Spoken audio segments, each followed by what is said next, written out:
Before we start, be ready with your sifted dry ingredients.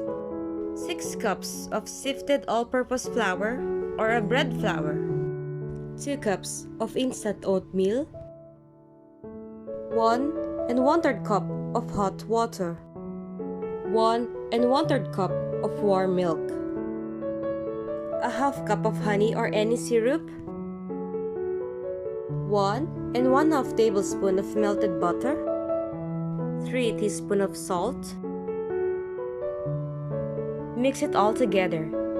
And if you use rolled oats, it should be boiling water, not just the hot water, like I use with my instant oats.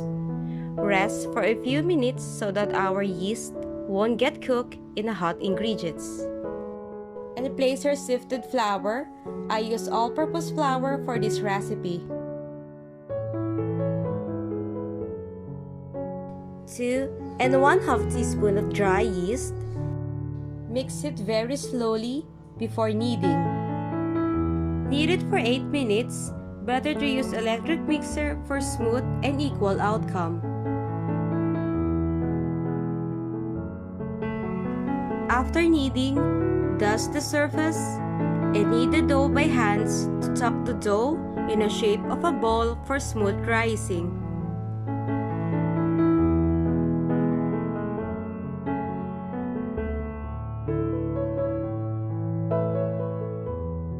Then grease another bowl using an oil.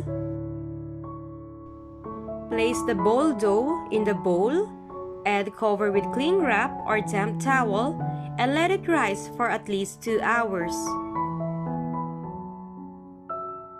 Grease the loaf pan that you are using to bake the dough.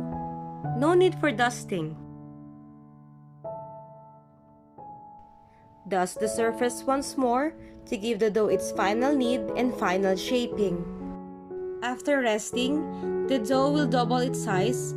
It's time to knead it again to divide into 2 to place on your 2 loaf pans. Form the dough in the shape of a long log, fit enough for your loaf pan. Cover it again and let the final rise for 2 hours. Using Eggwash, you'll be needing 1 egg, 1 tablespoon of sugar, and 1 tablespoon of milk. Sprinkle some oats on top of your dough. In a preheated oven, bake your dough in 175 degrees Celsius or 347 degrees Fahrenheit for 45 minutes. Let it cool before slicing and enjoy!